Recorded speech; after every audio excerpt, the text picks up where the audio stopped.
ARE Podcast, episode number 42. Welcome to the ARE Podcast. ARE Podcast, where it's all about encouraging and inspiring you today so you can fulfill your dream of becoming a licensed architect tomorrow. And now your host, David Doucette.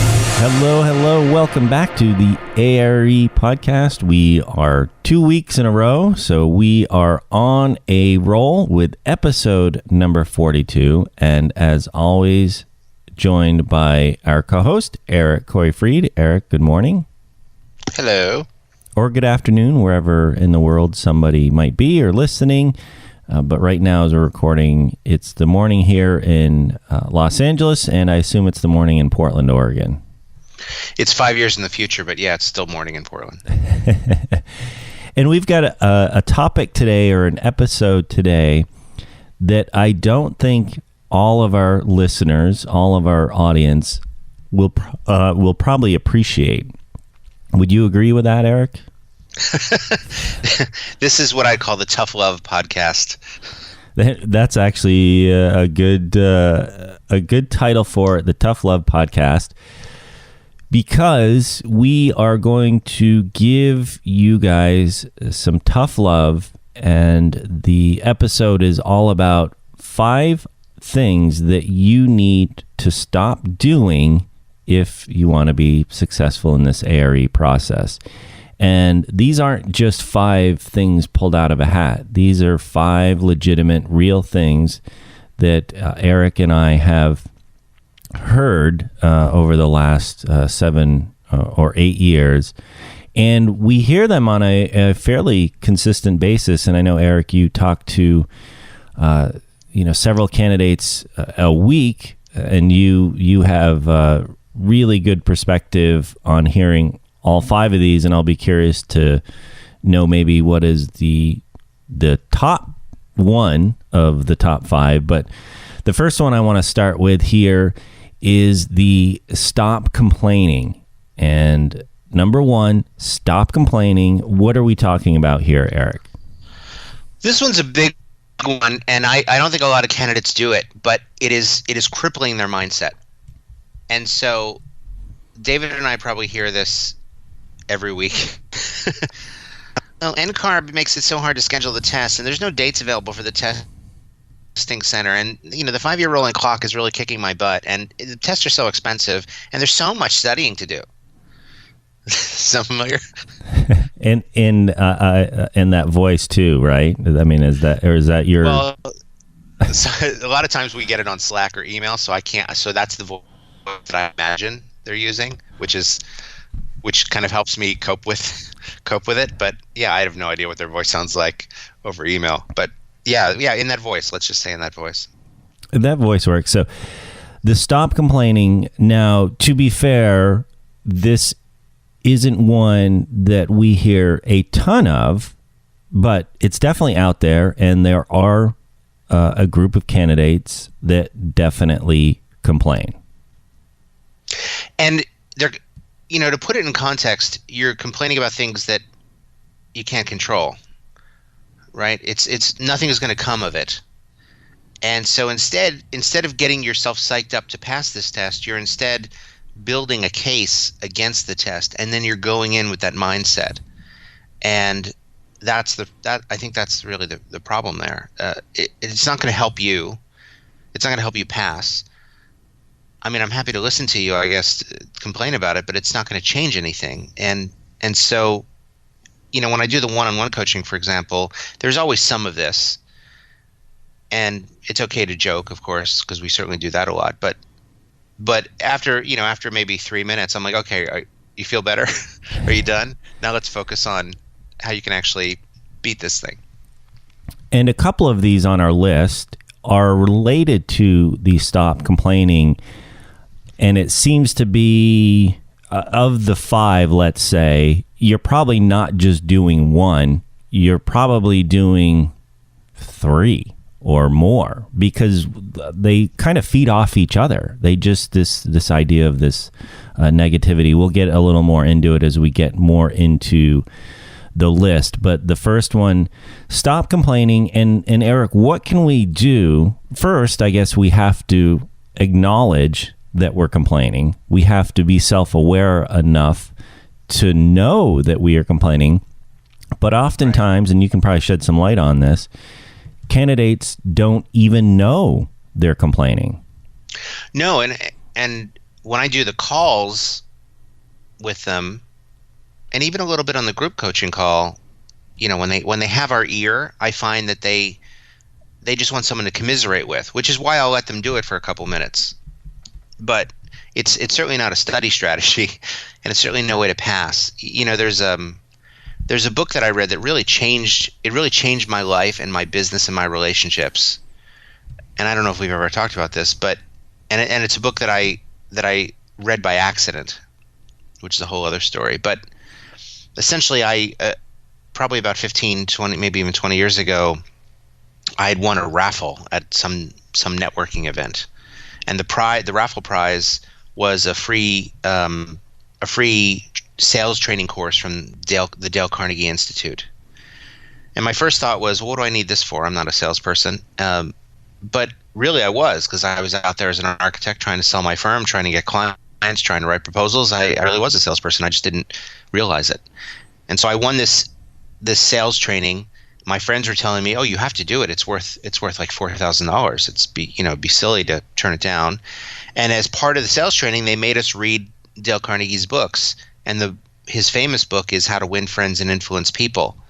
And I think it's chapter 1 is never condemn, never criticize, and never complain. And he goes into great depth in the chapter why you never want to do any of those things. And how it really changes your mindset. It changes people's approach to you, how people interact with you, how people perceive you. And it was really powerful. And it was one of the things that really changed how I interact with my clients and how I interact with my staff and even in my personal relationships.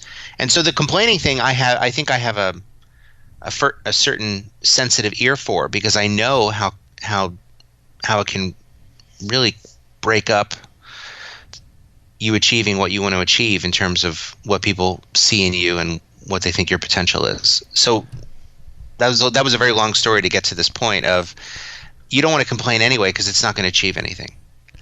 And this is obviously it's appropriate for the ARE because we're talking about adjusting your mindset so you can pass the ARE. But that's a life strategy, as you just discussed, and it's unattractive. Complaining is unattractive, and the complaining it's not going to get you what you want. It's not going to get the friends that you want, and it's not going to get the promotion that you want, because no manager, no boss likes a complaining employee. And I know we've talked about this on numerous podcast episodes of how to be a better employee and all of that. But a lot of it can come back to this, the stopping complaining or just being aware of your complaining and somehow figuring out how to fix it. Yeah. And it's not easy to do. When I first started this, I started realizing, first of all, how much I was complaining about everything. And it could be little things, complaining about the food, complaining about the waiter, right? I guess those are the gateway drugs to complaining. But then I started complaining about larger systemic things, complaining about the AIA, complaining about the California Architects Board, just complaining in general. And it doesn't achieve anything, and it doesn't help you focus on solutions. But I know the candidates are also feeling very alone in the process, because it is a very alienating thing, and in a certain sense, they just want someone to commiserate with, which is, again, why I'll let them do it for a couple minutes on the phone.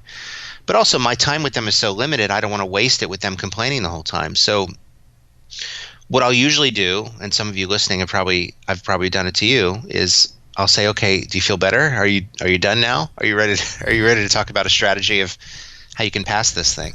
And, I think that usually works. You've done that to me over the past 7 years, probably a few times anyway. Like, okay, are you done now? Do you feel better? Right. Now that I've gotten whatever it was off my chest. But yeah, very important. So stopping complaining, number one, which exists alongside number 2. They are typically, no, I shouldn't say typically, I guess it just depends, but oftentimes best friends with number 2, which is stop blaming. And talk about that one, Eric. So let's see if this sounds familiar. Candidate comes back from the testing center. We'll, especially on the group coaching thing, we'll text them on Slack and we'll say, how did it go? Well, I didn't have a very good breakfast that morning, and there's a lot of deadlines at work, and there was so much traffic on the way to the testing center, and I didn't get my usual parking space, and the testing center was really crowded and cold, and I was so tired from studying. And then the study guides, I found a typo where you had the word "the" instead of "a," and that really threw me off. And again, I think they want someone to commiserate with. I think they want to feel heard and get it out of their system. But the blaming is the kind of the twin brother or sister of the complaining piece inside of us. It really is, and those are the emails that I get are the complaining, blaming ones. And a couple of things here. I might have mentioned this in a previous podcast, but it's not something we advertise. Our materials work if you allow them to. I know they're not perfect. We're continuing to strive to make them perfect. And our refund rate is less than 1%, which is incredible for any kind of online product. So I know the products work. However, I know Eric and I can't make every single person happy. And oftentimes I will get that complaining email about the materials or the blaming email, blaming the materials. And again, I know they work. We've got hundreds of testimonials from candidates. We talk to them all the time. Eric talks to several every week. So I know every day. Yeah, every day. So I know they work. Can they be improved? Always be improved. And we're always trying to improve them. So I had a great experience yesterday. I'd love to share. Yeah, go for it. So David receives all the customer service emails, which is great because then I don't have to. And he receives all the complaining, blaming emails essentially. And what's hilarious about that is that I only, I get to talk to the candidates on the phone or on Zoom, so I see the happy candidate. David generally talks to them through email when they're angry and grumpy and complaining and blaming or looking for someone to blame. So it's almost like we have two different experiences every day, which is great. And this is 100% true. Eric's not sort of romanticizing this or summarizing. Like, this is exactly how each of our days work. So go ahead. So about a week ago, David got an email from a candidate. We'll call her Sarah. And the email, I'm not even going to read it because it was so negative. But it was basically, I went to use the exam simulator and my cookies didn't work and my browser wasn't working and the images weren't showing up and this is that. And how can I study under these conditions? And your product is horrible. So it's essentially the gist of it. That was basically the gist of it. Now, there's a couple of elements there. We don't know what computer she has. We don't know what browser she's using. We don't know what version of the operating system she has. We don't know if her cookies are turned on or off. We don't know if images are turned on or off. But you're dealing with an online exam simulator. But to be fair, let's from our perspective, we know there's something wrong on our end that we got to fix. We don't know what that is. So it's not just a candidate blaming for no reason. There's a legitimate sort of computer glitch in there somewhere that was causing her to have this experience. So, right, we accept that, but it's how do we now deal with that? So go ahead. And so the way David now deals with it is, first he writes a response. Oh my goodness, I'm so sorry that's happened to you. We've never heard of this issue before. Can you give me a little more details? Obvious.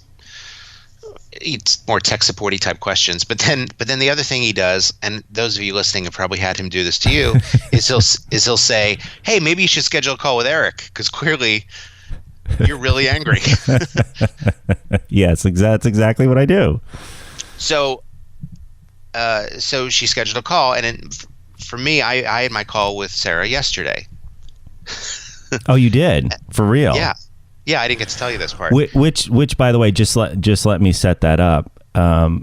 When I responded back to Sarah, as we're calling her, she responded back with a very polite and nice email, and she's like, "Yeah, I shouldn't have sent that when I was so reactive, and thank you, your product's been helpful," all of that stuff. So we've had a couple of very pleasant email exchanges, and that's usually how it goes after you talk somebody down off the ledge for a little bit. And because I think one of the words that she used in that initial email was, "This test is my life."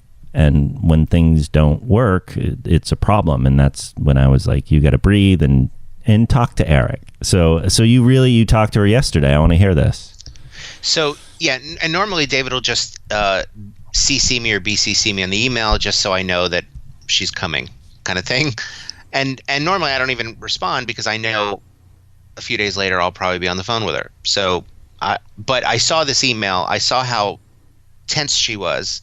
And then I saw this phrase at the bottom of her email saying, in all caps, "This test is my life!" ! And so I wrote to her, I just replied all, and I wrote to her and I said, "Listen, Sarah, yeah, I really do think you need to have a call with me because there's no way you're going to pass if you're this wound up, and you're basically blaming the exam simulator for your inability to study. I mean, let's talk." So when I got her on the phone yesterday, before I could say anything, she said, "First off, let me just apologize. That email I sent was horrible. I reread it a dozen times, and I just want to apologize to you for sending it." Oh, wow. And my response was, "Hey, you didn't send it to me. You sent it to David. I don't care." But let's talk about this for a second. I know you have your story, but that is the first, what we were just talking about with number one, stop complaining, and then number two, stop blaming. The first step in that is the self-realization and the self-awareness to be like, oh, I need to stop that. And so that's cool. Okay, continue. So then she proceeds to talk about she had failed before. I forget which division now, but she had failed PP. I think it was PPD. She'd failed it twice before. She's pretty desperate. She's got to pass. Rolling clock, and she was describing them in a way as if they were external things happening to her. By rolling clock, you don't understand. The rolling clock is coming due at work. They're really counting on me to pass this test. The testing center is really far from my house. On and on and on. And then when she stopped talking, I said, "Okay, anything else?" And she just started laughing a little bit because it was so absurd, the litany of things, the excuses she was just giving here. And I said, "Do you feel better?" But it's not uncommon. I think we all fall into that. Look, it took me 7 years to pass this thing. We all kind of create our own story, and we let these external influences of stuff that we cannot control at all, but they get into our mind and they influence our story. So then we create this story, and this story is obviously what was the foundation of her email, and then also part of the conversation she was having with you. And I don't think this is uncommon for candidates. I think this is, I don't know how common it is, but I don't think it's uncommon. So keep going. No, and it's probably a consistent theme where they'll start with complaining, and then they'll move to the blaming. And yes. There's only a subtle difference between the two, and I think the real difference is the blaming is their rationale or the rationalization for why they didn't pass. So I think if they've never taken a test before, I get a lot of complaining, and there's nothing to blame yet because they're still optimistic they're going to pass. After they've taken the test and not passed, and then that's when they usually find us, right? They usually end up Googling out of desperation, finding us, and then telling me about their experience of why they've taken it 1, 2, or 3 times and now are really freaking out. And so, actually, just before you continue on, I just thought of something to clarify. Notice we're saying stop complaining and stop blaming. We got 2 so far. we're not saying don't complain and don't blame. Those emotions are natural. They may come. We can't control our emotions, but we can control what we do with them once we start to have them. So we're not saying don't complain and don't blame. Do that. Get it out off your chest. Call Eric and talk the first 3 minutes if you need to do that, but then stop. And that's really what we're getting at, is just the stopping the complaining and stopping the blaming. Now, continue.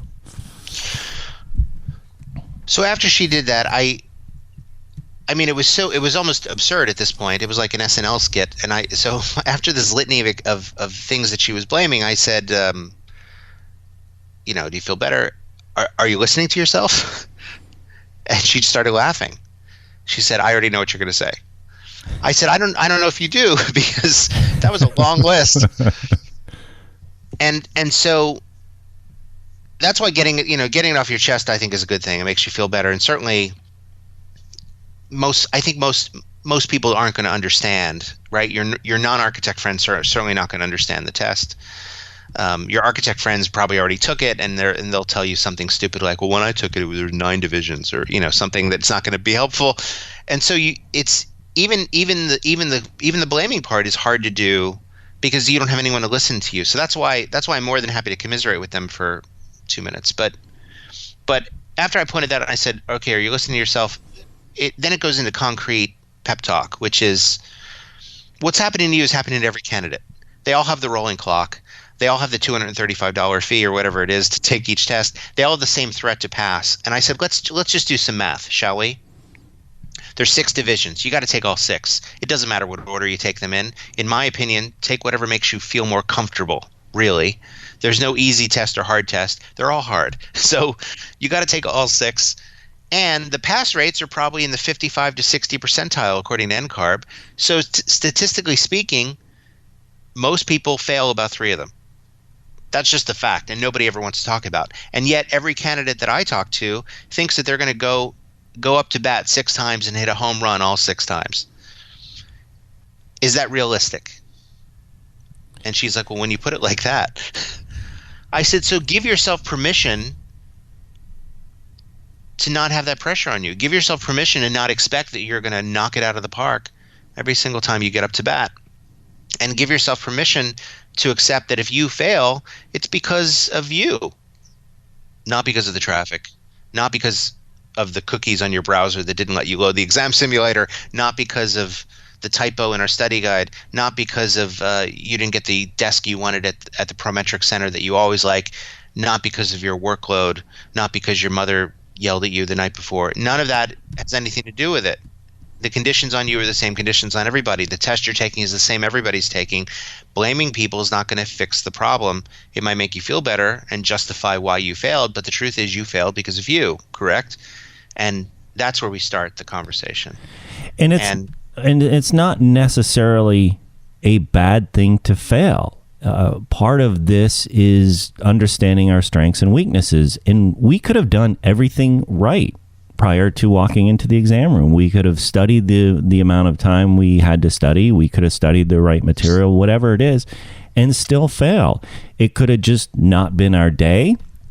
It could have been a harder group of questions in the bank than normal. Who knows? All of it out of our control.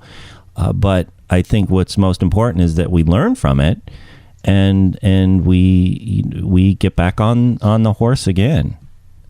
Yeah, a common one I get is they blame the type of question. I had 2 electrical diagrams on my test, and that's why I failed. And I remind them, I'm like, well, you probably could have skipped both those questions and still passed the test. So I don't really think those 2 out of 135 exactly items is really going to make that much of a difference. But if you want to blame the electrical diagrams, go ahead. It's not going to solve the issue. And so there are a lot of candidates like that where they're blaming their trip up. They know they tripped up, and I think deep in their soul they know they tripped up, but they're looking for something to blame. So what I'll hear all the time, and I now listen for this, is, well, there were a lot of fill in the blanks, and I don't like fill in the blanks. or right. There were a lot of questions on this topic, and I don't like this topic. and whatever the topic is. And I think everybody has probably a topic or a question type they dread. I certainly, for me, it was structures, right? So I get it. But to use that as an excuse why I didn't pass is not going to help you pass the next time.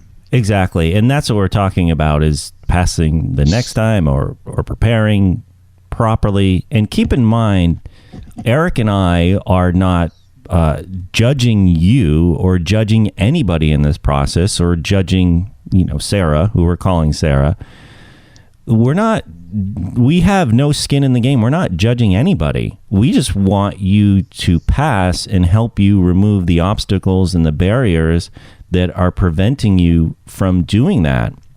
And as you were talking, Eric, I'm just realizing, I think the emails I enjoy getting most is, obviously, we love to get the, I passed, you really helped me, you were awesome, blah, blah, blah. Those are great. But I'm just kind of talking about this. I think the ones I like to get or that are the most pleasing are the ones where, hey, I took the exam yesterday, I didn't pass, but I know what I need to do for next time, and I'll take it again in 60 days. Those are the ones that I think are most special now that we're talking about this and thinking about this, because that's a mature way of thinking. That's, okay, I didn't pass. Let me kind of work on this a little bit, but I'll get back on the horse and I'll take it again in 60 days. Like, there's that hope and that determination. And I know when I get those emails from candidates, whether it's their first exam or their sixth exam, that they're going to be licensed probably within the next year. Yeah, you can tell by their attitude. This is what I said to Sarah on the phone. Once we actually got into it and looked at her score report, and she had on the first time she took it, she had all level 2s except for one level 3. The second time she took it, she had mostly level 2s, a level 1, so she went up in an area, and then her level 4 became a level 3. I think that's what it was. So she clearly improved. But once we got into it, and I said, well, tell me how you studied, and tell me your approach to studying, and what materials did you use, and so forth. And once she started into that, it was, well, I really dread the structural questions, so I didn't really study those. Right. Once she got it all off her chest, and then she's telling me about her approach, she's like, I really dread the structural questions. Those really get me. So those I didn't really study. And so the first time I went in, and she admitted, she said, I didn't think I'd pass anyway the first time. And she didn't. And then the second time, but she's like, but the second time, I really studied those structural ones. And I said, did you really? She's like, well, no, but I read them. Right. And so I felt more confident about it. And I said, in all honesty, you could probably go in, and for a third time, and your score report's so on the cusp here that you could probably pass again. But let's figure out a strategy for you how to use our materials to study and pass. That's really where the conversation went. But I think you're right. I think in the group coaching, I've noticed this a lot more. The candidates are, even if they fail their division, their scores go up. They see that their scores go up, and instead of blaming us, because at this point now they have a personal relationship with us, they're much more of, okay, just tell me what I need to do. Here's my score report. Tell me what I need to do. What's my study strategy? And let's move forward. And I know that, there's no question that they're gonna finish this year. Exactly. I think in the coaching program, they seem to be a little more introspective after they get the provisional fail, or whatever we call it. It's much more, they want to keep the motivation, which is the right attitude. Yeah, and I think between having us, cheering them on, and having everybody else in the group cheering them on, what I found interesting was I suspected that, or at least hoped that pass rates would go up for our group coaching thing. But what I had worried about was that surely in a group of 20 people, statistically speaking, I would think up to half could fail just based on the normal NCARB pass rates. Our pass rates seem to be a lot higher, which is great. But But I was worried, okay, there's going to be, in any group of 20, there's going to be at least a handful that are not going to pass, and how is that going to be treated? And what's been interesting is I think because we've made the group kind of a safe space, people post as freely that they passed as that they failed. Yeah. And what's interesting is I don't know if you've noticed this, but well, I took a swing and a miss on Monday. They'll usually use some sort of sports analogy. And then everybody else in the group is like, it's okay, you'll get them next time. Way to go. I'm good for you. And then David's response is always, I'm just happy that you got up there and you scheduled the test and you took it, which I think is the right thing to say. That's exactly it. Just getting the courage up to get up to bat. That's half the battle. And then when we get there, it's getting in the right mindset to essentially deal with what may or may not be a failure. And as you said, Eric, earlier, we're taking 6 of these. Chances of us failing 1 or 2 are very high. And that's okay. Just know that going in and prepare yourself for it. If we're expecting to just pass all 6 on the first go around, then we're going to be highly disappointed. And that's what happened to me.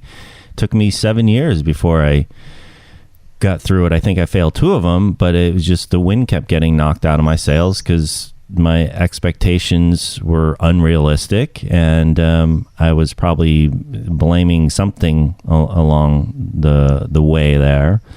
And it's part of human nature. And that's why we're here, podcasting with our materials, whatever it is, to just try and help you get through the process. And I just want to mention, Eric, so this call you had with Sarah, this is all in 15 minutes, right? Yeah, I only had a 15, it's just a free 15-minute call. But what I found is the 15-minute calls are great because they're enough time that I can kind of knock them on course. And then I follow up with an email, and I sent her some podcasts to listen to. I sent her kind of my top 10 rules for the ARE, which I kind of put together. But yeah, it's just 15 minutes. That's all I had with her. Yeah, very efficient. It'll be great to continue to follow her journey. She would actually be, once she gets done and licensed, she would be an interesting one actually to have on the podcast, because I'm sure everybody listening can relate to at least some part of Sarah's story in some way, shape, or form. We're all dealing with this stuff.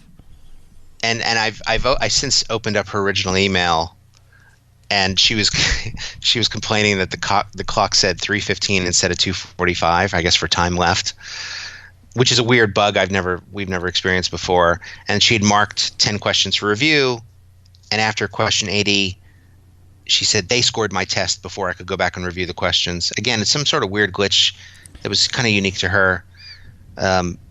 But it was, first of all, it was a practice test. Who gives a crap if it was 3:15 or 2:45? If those are the things you're focusing on and you're blaming that for your performance, you're not going to make it. I mean, this test is such a pressure cooker.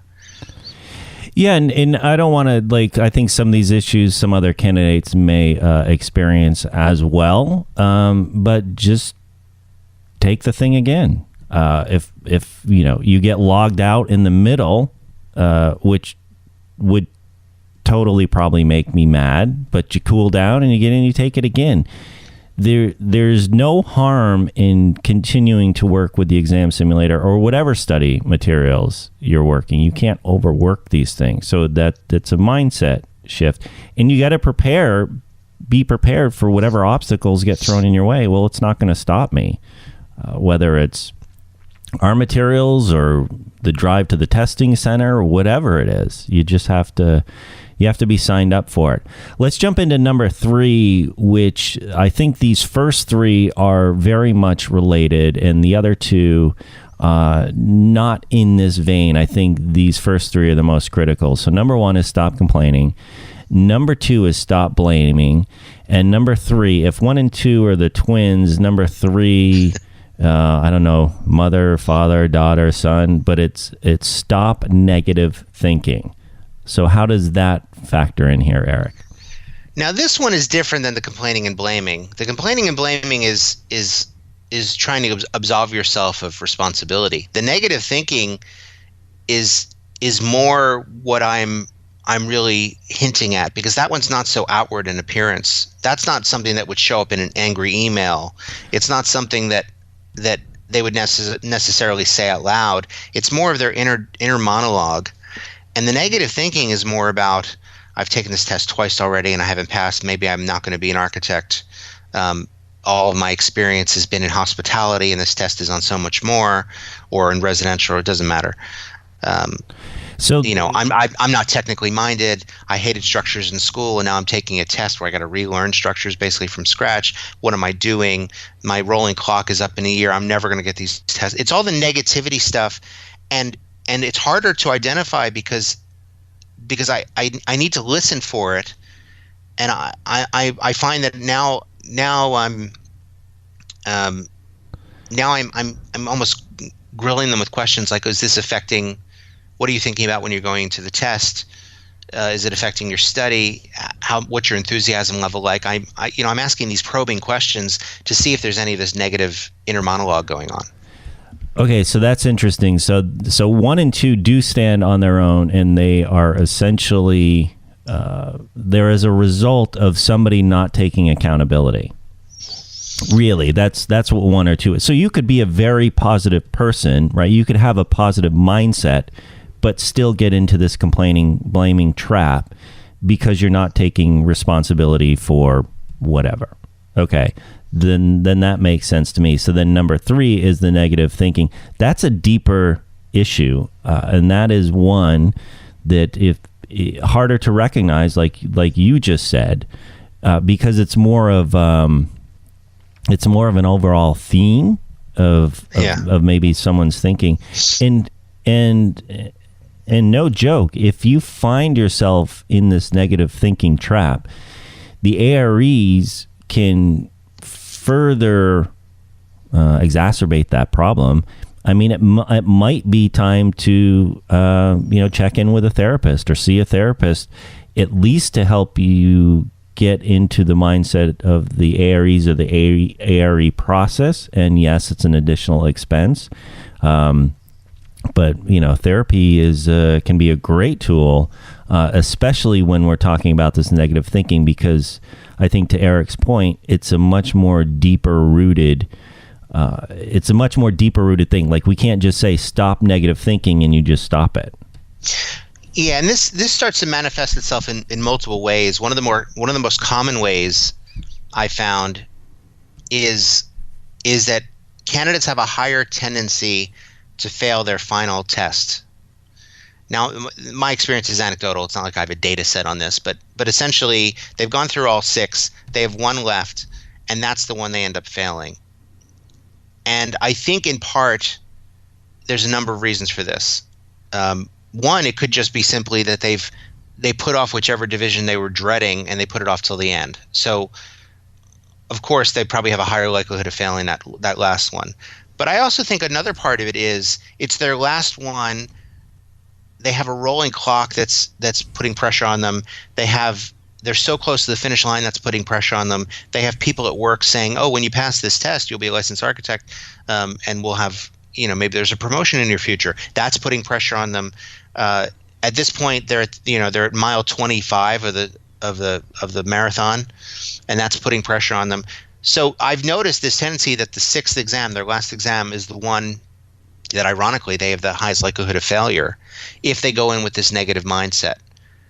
Now, contrary to that, it's also, for a lot of people, it's also the one of they're just swatting them away. They have this positive mindset, and they're like knocking them down, boom, boom, boom, and they get to the last one, and those candidates are the ones that I'm like, "Are you feeling good about the test this week?" And they're like, "Oh yeah, I'm ready to crush this thing. I can't wait till it's over. I already know what I'm going to buy myself as a present when I pass." It's the same candidate essentially, just putting a different spin on it. And the negativity, you're not going into the testing center with your knowledge. You're going into the testing center with all this luggage on your back, right? This all of this weight that you're putting on yourself. And it's just making it harder. And so that's why I'm really listening for this negative thinking, because it can really affect your performance. I wonder, It's interesting because I think the negative thinking is a deeper rooted issue. I'm just kind of wondering if somebody with this negative thinking, is it possible for them to pass the exams and become a licensed architect? I think, of course, there's a way to sort of Band-Aid your way through it. I will say, though, I'm curious to your thoughts on this, Eric, that I think if you don't stop complaining or stop blaming, almost that's an easier problem to fix. That's not as deep-rooted, but I also feel like if you can just stop complaining and stop blaming, you have a much better chance.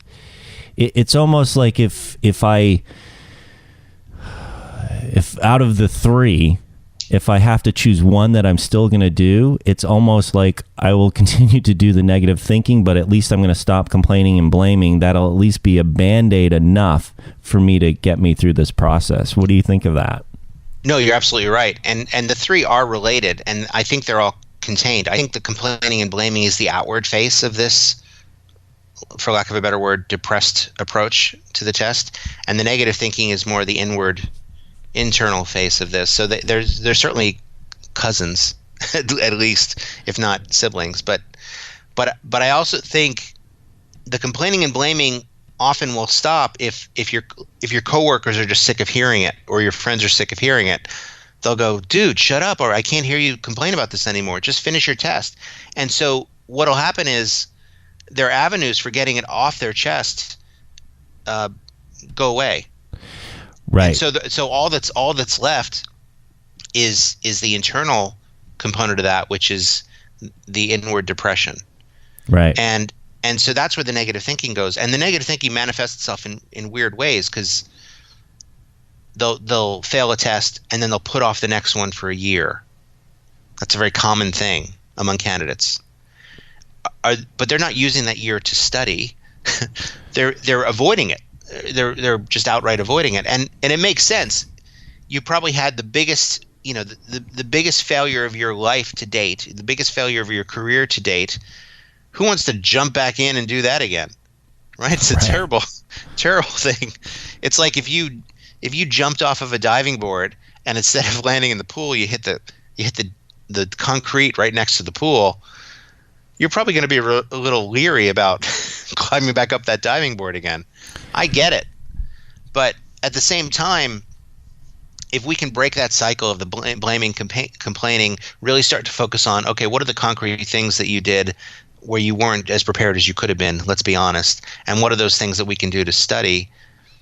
With the candidate yesterday, okay, what I heard was you have a dread about structural questions. You're avoiding studying the structural questions. When you do study, you're still not studying completely, and you don't have the same confidence with those as you would with, let's say, questions about materials. Is that fair to say? And she would go, oh, yeah, absolutely. Okay, well then I'm never going to teach you structures with that approach. So let's find a way to spin the material so I can make it accessible to you. And so what I told her was specifically, instead of trying to relearn structures which didn't work the first time in school and didn't work the second time when you studied for the test, let's try a third way, which is let's look at the reasons why structures are the way they are. Let's look at why is the shear, in a joint, why is the shear always the highest point at the ends of the beam? Why is the rebar in the bottom of a concrete beam as opposed to the top? Focus on the why, and then get an innate, almost intuitive sense about structures rather than a mathematical, I know all the equations thing. And she was a little dubious about it at first until I explained, listen, I had the exact same thing. I dreaded structures. I thought that was the division that I was going to fail. I took it in the middle because I didn't want to take it first and have a failure right off the bat. So I took it in the middle after I passed a few. I explained this whole thing, and I said my approach to it was anytime I got a math question about structures, I didn't try to do the math. I remember specifically there was a question about a chandelier weighs 5 kips, and there's a steel cable with a tensile strength of blank, whatever it was. What diameter cable do you need to hold up the chandelier? And instead of doing the math, which might be easy for a lot of you, for me, I'm just like, quarter inch. That sounds about right. That was my way of dealing with it. It was like, about a quarter inch, I think I'll cut it. And I passed structures on the first try, which shocked me beyond belief. And you didn't get thrown by the structural question. You accepted your approach. Right. So that's why, breaking the cycle of negative thinking, it's hard and because probably no one else knows you're going through it. And luckily between the one-on-one coaching, the group coaching, and then even these calls, I think I'm now listening for it because I know, so, anytime a candidate says that they failed and they put it off for a year, I immediately can start to delve into that very quickly. And what I've discovered is what happens is a year goes by and the guilt of not taking a test starts to build up in them. They feel guilty for not moving their career forward. And then finally they schedule this painful experience again, but it hasn't solved the negative thinking issue. No, not at all. Right. Right. So think of all those negative emotions that they're now dealing with.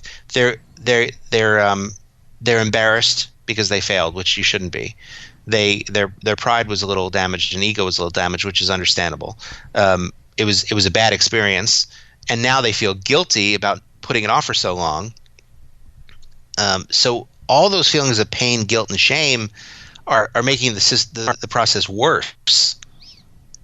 And then they're only scheduling because they ought to, not because they're excited about it, not because they're running. We have candidates that are like, oh, I can't wait to crush this thing on Monday. Like they're like, they're going in excited. These folks with the negative thinking are not, and that's the thing we want to break.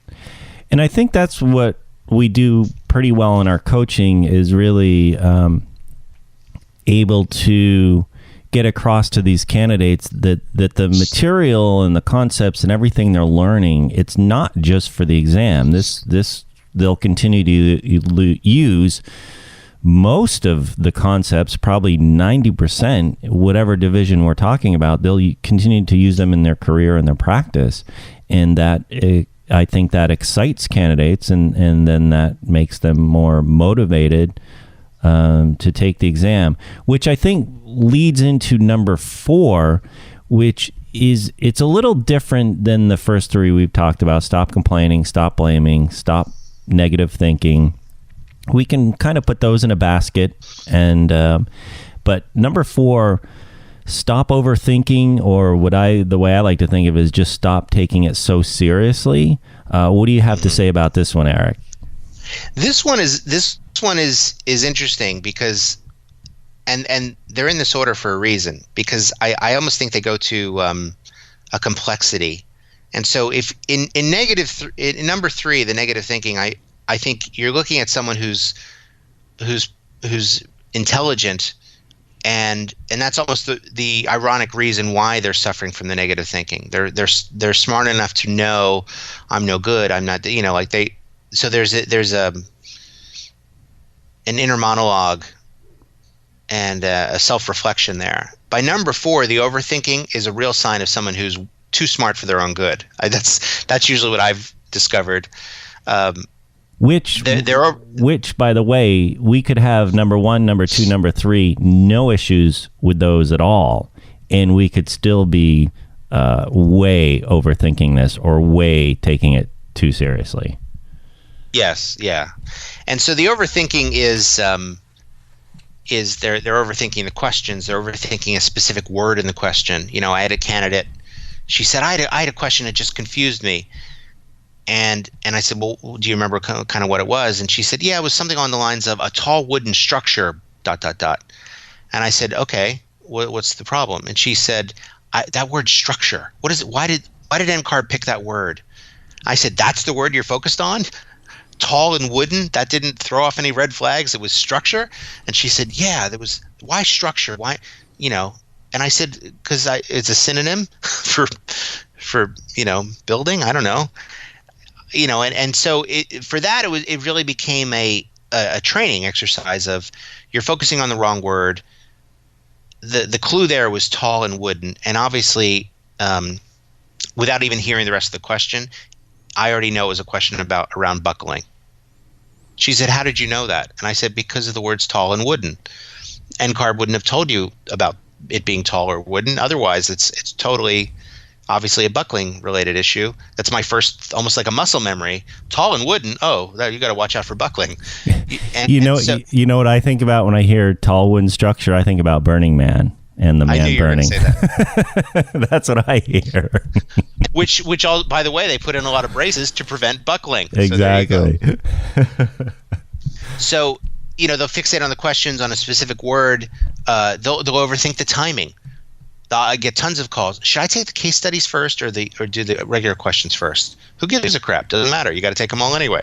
Oh, what about division? I think I'll take PA first. Is that a good approach? Doesn't matter. You got to take all 6. If it makes you more comfortable, yeah, go for it. Well, which is the easy division? They're all hard. There is no easy division. I know a lot of people that took PA and failed because they thought it was easy and they didn't study it.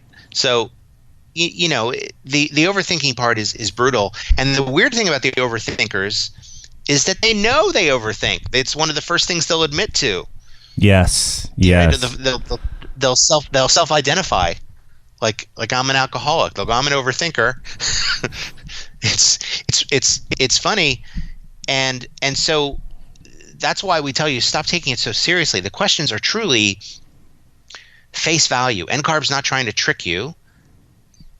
This is probably the common bit of advice I give on these daily calls I get is you got to trust a few things about this. 1, NCARB's not trying to trick you. 2, the questions really were designed to be answered in 90 seconds. And so if you're doing some elaborate thing, you're doing it wrong, right? You're going off on a tangent and you're totally wasting time. Number 3, they really do give you all the information you need to answer the question. So if they tell you it's a factory and you're wondering, well, is it like a baby shoe factory or a toxic chemical factory? It doesn't matter. If they didn't tell you, you don't need to know it to answer the question, obviously. The key word there is factory, and with factory, you can probably just assume it's probably on a brownfield, probably doesn't have any energy efficiency in it, might have asbestos or lead paint in it. That's what they mean by the word factory, not you. Why are you wondering? And so if you find that you're needing information they didn't give you, then you're going in the wrong tangent. And so those are the manifestations of overthinking.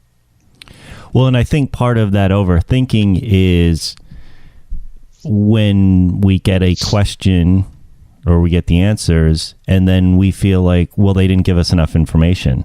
That's part of like, I need more to answer this question. It's no, you don't. It's right in front of you. But I need to know, is it a baby shoe factory? Right? Yeah, no, you don't. If they didn't tell you, you don't need to know. And there's 2 things that I say to them that really seems to, because they kind of like get thrown back in their chair, but 2 things I say that really hit them about this overthinking part. The first one is that being more experienced here can backfire.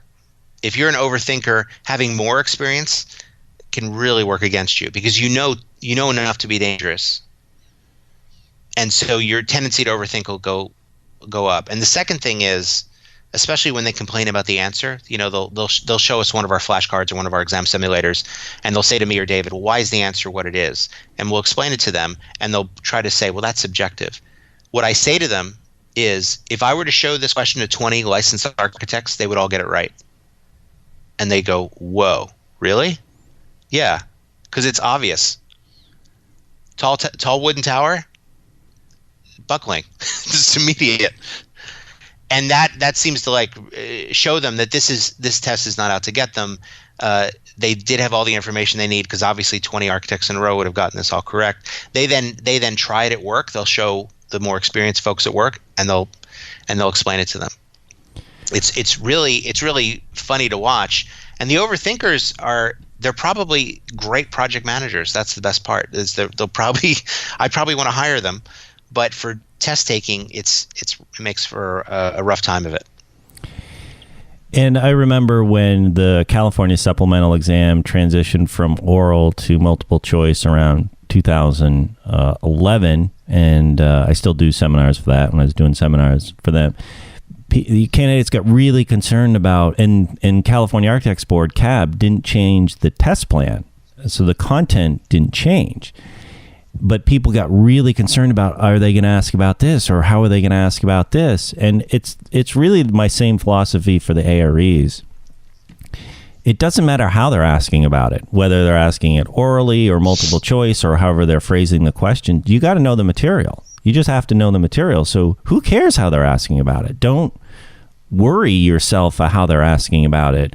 Or, in case of the AREs, well, how many case study questions are, we know there's about 20, but how many are there, and are they formatted like this? Or are they going to be like that? Who cares? We can't control that stuff. We have to know the material to be prepared for whatever, and also know that there's stuff on that exam that we hadn't seen in our studies, that we hadn't prepared for. It happens in every exam. It's just, that's what it is. And when that stuff comes up, you do the best you can with it.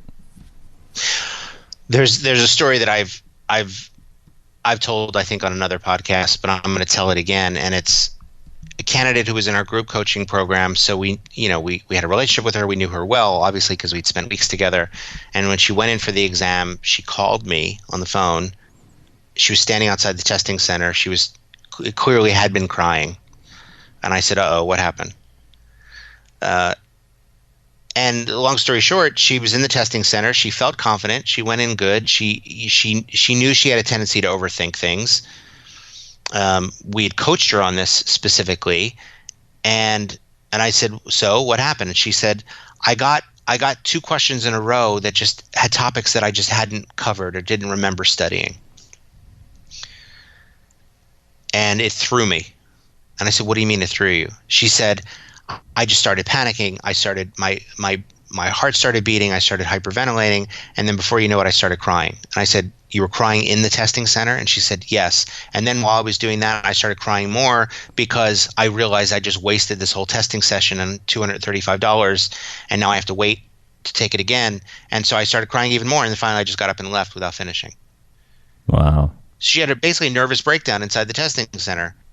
That's the extreme case of overthinking. That's where, it's overthinking with negative thinking combined, really hardcore. And so, well, I was just going to say to be that thrown off by a couple of questions, there's a bigger issue going on than just, overthinking.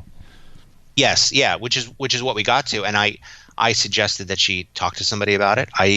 I suggested, well, let's think about a time when you were in a high pressure situation.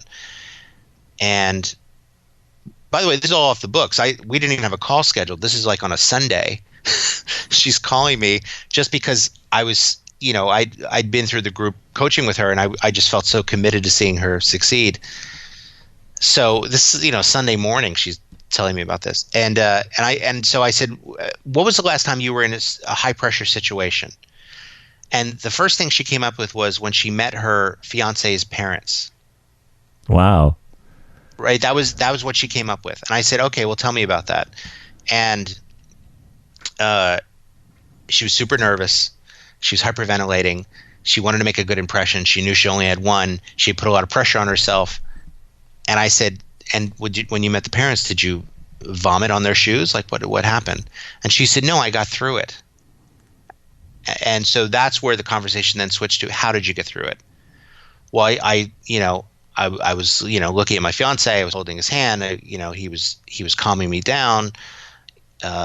She was talking about very concrete actions she was doing to control her physiological responses to the pressure of meeting her fiance's parents for the first time. And so how do we then take those tangible things that you just talked about and then apply it to the exam? Well, and I think actually that opens up the whole issue of anxiety and how debilitating that can be. And a lot of people suffer from anxiety and those high pressure situations. So that's interesting. And and by at least giving her tools, I mean, that's really what I was trying to do at that point. Let's just give you some concrete tools so you can work with them. And then, because she was already hinting that she was going to maybe not take the test anymore, maybe put it off. Maybe I'm just not cut out to be an architect, like words like that, right, that were really silly.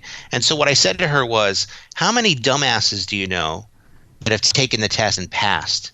And she said, oh, I know a lot. And I said, how many dumbasses do you know have gone in, taken the division for the first time ever, and passed on the first try? And she said, I know one of those. And I said, and how dumb is this person? She said, oh, he's so dumb. And I said, why did he pass and you didn't? And she's like, oh my God, you're right. She's overthinking it. She's working herself up into a tizzy. She's creating mental obstacles for herself. She's her own worst enemy. I mean, all of these things that are so obvious when it's someone else, but when it's you, it's really hard to do.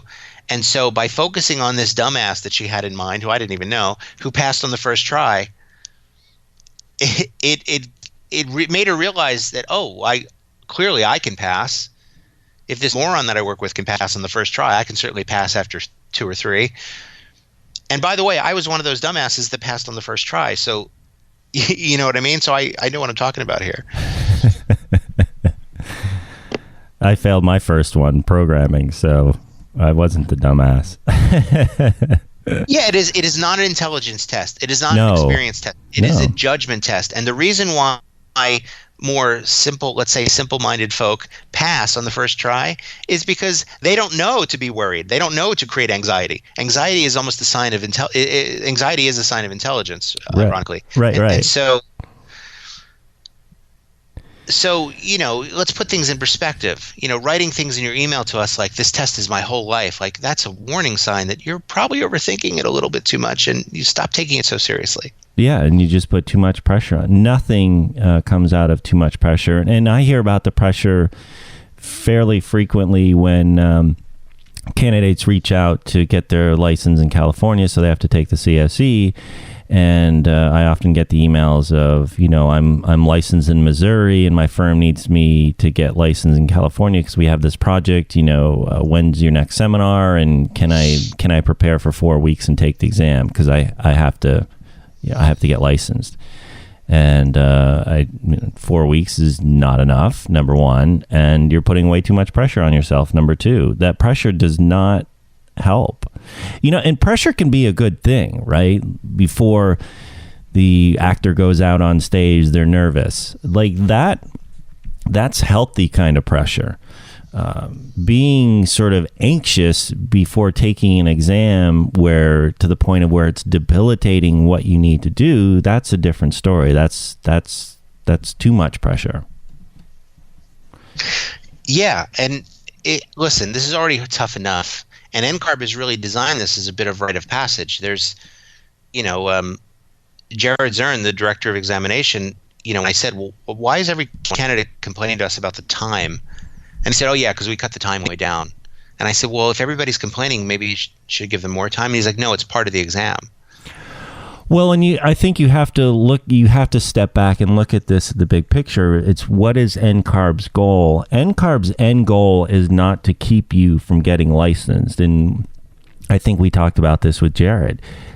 Jared wants us licensed. They want everybody licensed. It's more money for NCARB and counsel record fees. Jared wants us to be licensed, but they can't. Yeah. They can't make an exam where 100% of the people pass the first time. It would devalue the profession. It would devalue the licensure process. So this is just part of the process. All we're trying to do here is just get through it and get our license. And I think we have to understand that. Well, plus the public safety is at risk too. If they just let anybody get a license, we don't want buildings falling down or people unable to get out in a fire. There's the reason why we're licensed in the first place is because we're entrusted with public safety. So, I get it. But, after spending those 3 days with NCARB when they toured us through 5.0, I really left there more convinced than ever that they want you to get your license. They want you to pass, but they, obviously they need to examine you. They need to make sure that you're qualified. And actually, just let's take that concept for a second. Negative thinking, NCARB is out to get me. They just want me to keep retaking this exam, so I keep, giving them more money. Or we flip that. NCARB wants me to pass. They want me to contribute to the profession. They want me to pass, so I have my counsel record and I can pay them my yearly fees and all of that. If we spin it just that alone, will change our mindset walking into the exam. Yes. I also think that virtually everyone in the group coaching who had taken it before and failed, then out of desperation they joined the group and then passed. Virtually all of them, as far as I can remember, said something along the same lines of, it was so much more straightforward than I expected or than I realized. It's always, it's always about, I was way overthinking it. It was so much more straightforward, so much more face value. It's always some version of that when they post in Slack. I passed! ! It's really funny. And so now that you know that, and you know that everybody has the likelihood of overthinking it, and the dumbasses are passing on the first try, then I'm hoping that that'll get you to stop doing it. Okay, our last one. Number 1, stop complaining. Number 2, stop blaming. Number 3, stop negative thinking. Number 4, stop overthinking. And then finally, number 5, stop the ego. What do we mean by that one, Eric? Oh my gosh. And this is probably the hardest one. This is the one where they make everything about themselves, right? Every question is framed in their experience. They're probably type A personality. They're probably great to have on staff, ironically enough, but it doesn't make for a good test-taking experience. I've got 7.5 years experience in hospitality, and I'm running projects of, blah, blah, blah. And, they make the whole experience about themselves. The most simple version of this is a story that I tell all the time because it's so common. They call me befuddled. What's the matter? I don't understand. I'm the code expert in my firm. I am the code expert. Everybody in my firm comes to me with code questions, and I just got a level 4 on my score report for codes. What's going on? Or I'm the sustainability expert in my firm. I was the first one to get a lead AP, blah, blah, blah, and I've done this, this, and this, and I only drink kale. And I just failed the sustainability section on my test. What's going on? They're making it about themselves, right? They're wrapping everything in their experience. They think the test has to do with experience, and somehow they're entitled to passing simply because they know a section. It's an extreme version of the blaming, but different. Because when I say to them, okay, well, you're the code expert in your firm, how did you study the code section? Well, I didn't. Okay, do I have to finish this sentence? Do I need to even say anything here? You didn't study the section, you failed the section. Yeah, but I'm the code expert. It's tied into a little bit of narcissism, a little bit of pride, a little bit of ego, but they're making it about them. It's usually some watchword like, NCARB's trying to trick me. That's usually what I'm listening for, something like that. When I my very first exam was programming, and I was in my mid-20s, and I was running projects because I went to the BAC where you work during the day and you go to school at night, so I had a bunch of years of project management experience running projects. I don't need to study programming. What the hell is this? Took the exam, failed, shockingly, and took the wind out of my sail for 2 years. It was like, but that's classic example, right? Oh, I don't need to study for this. I know this. Yeah, and in a sense, it's understandable. But, let me remind everybody, NCARB doesn't know anything about you. They know your name, and that's it. They're not making a special test for you. They're not changing the test for you. You're not getting a special, oh, it's Jill, let's give her the good test. It doesn't work that way. You're getting the same test everybody's getting. There's 4 banks of questions. When you sit down, the computer randomly picks one and then asks you the questions in random order. That's it. That's all that's happening here. It has nothing to do with you. You don't have any influence over that. You don't have any power. They don't change the test based on, oh, I see that I see that he's already taken project management. So for practice management, let's give him this test. None of that's happening. You're just taking the same test as everybody else. And what are you making it about yourself for?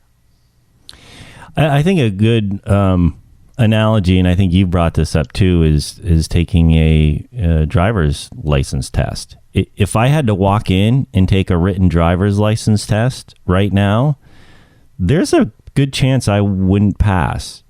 Because do you remember the stopping distances of buses? Like, who remembers that? Right. Who remembers the speed limit in with a school, I think, with children presence 25, you see it. But you know how they have those random 35 mile per hour answers, 45 mile per hour answers, whatever the situation is, the braking distance, turning into the lanes, all that stuff. No, the blood alcohol content numbers that are legal and not. Oh my God. Right. Yeah.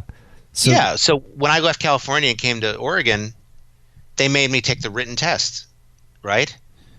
And I didn't have any ego in it. I was like, ugh, I just got to get through. It was annoying. I just had to get through it.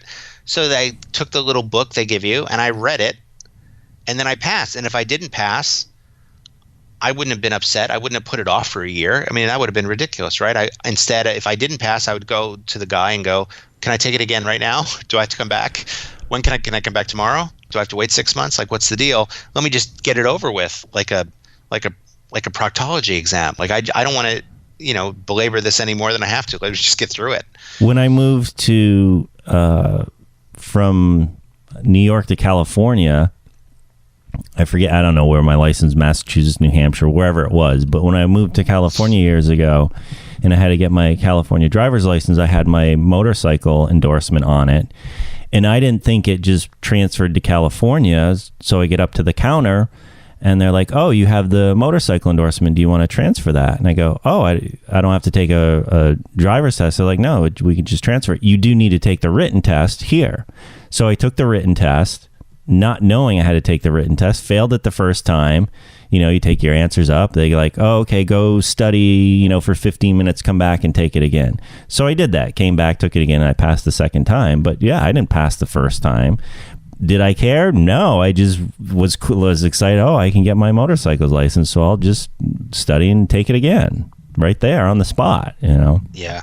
I had the exact same thing because I drove a scooter for years in San Francisco, and so I had the motorcycle endorsement on my California one, and when I came to Oregon, they're like, oh, you want that too? But you got to take the test, and I failed the motorcycle one because of all those crazy things you got to memorize with motorcycles and turning and stopping distances and braking and where's the right lane to be in that I just didn't remember anymore. And I failed. So I passed the driver one and failed the motorcycle one, which is annoying. And I probably didn't study that book as much because it was a whole separate book. And yeah, they let me take it again. Oh, so you did take it again. You kept your motorcycle endorsement. Yeah, they didn't let me do it the same day though. I had to come. They're like, you got to come back tomorrow. Oh, funny. But it sucks. But I think this is the perfect analogy. We have to learn to prepare for this thing the way NCARB wants us to be prepared and wants us to take the exam. It's their game. We have to learn how to play by their rules. It's just the way it is. Just accept it and do it. Yeah. You're not gonna change anything. So you need to do it. I certainly wasn't gonna fight the DMV. Right. All right, so one of our longer episodes here, about an hour and 15 minutes. We've got number 1, stop complaining. Number 2, stop blaming. Number 3, stop negative thinking. Number 4, stop overthinking. And number 5, stop the ego. And I'm a big proponent of therapy and seeking legitimate help. It could really help you overcome any one of these 5 obstacles. And I do like the way we listed them here, Eric. It's almost easiest to hardest to overcome. But certainly I think the first 3 are going to be they're all, we got to get a handle on all of them, I guess, if we want to be successful in this process. Yeah. And the people that pass on the first try, I think David and I both said sometimes we can talk to a candidate for 5 minutes and know that they're gonna be fine. How do we know? Because they haven't exhibited any of these 5 things, any of these 5, kind of red alert warning signs. And it's clear that they're going to study. They might not pass the first try, but they're not going to let it stop them. They'll go back, study again, and take it as soon as they can and just crush through it. And I can pick these. I've been doing email customer service stuff for years now. I can pick these out on the very first email, the very first contact with me. Are any of these red flags in play? Or, oh, wow, this person's in the right mindset. They're going to have no problem. And no problem doesn't mean they're going to pass everything, all 6 the first time. No problem means they're going to get through this process and probably be licensed in the year. I don't know how many divisions they're going to fail. Doesn't matter. They're just going to keep going. They're not going to stop until they get their license. That's what we're after. They're going to be like the Terminator. They're just going to be just not stop till they kill Sarah Connor. That's exactly it. Alrighty, I think that's going to wrap up. Hopefully we didn't hurt too many feelings today. I think it definitely was some necessary tough love. And if we did hit a sore spot, I would take some time, reflect on it, and maybe come back and listen to this episode again. Because if we did hit a sore spot, there's probably a reason, and there's probably a sensitive area that we called you out on. And you might need a little more work on that. Yeah, and then you can send an angry email to David, and then he'll tell you to have a call with me. That's exactly how it goes. All right, on behalf of Eric Corey Freed, my name is David Doucette. This has been the ARE Podcast. We'll see you on the next episode. Thanks for listening to the ARE Podcast. Be sure to visit architectexamprep.com and check out our other podcast episodes, video tips, and the ARE blog. Remember to plan, practice, and pass.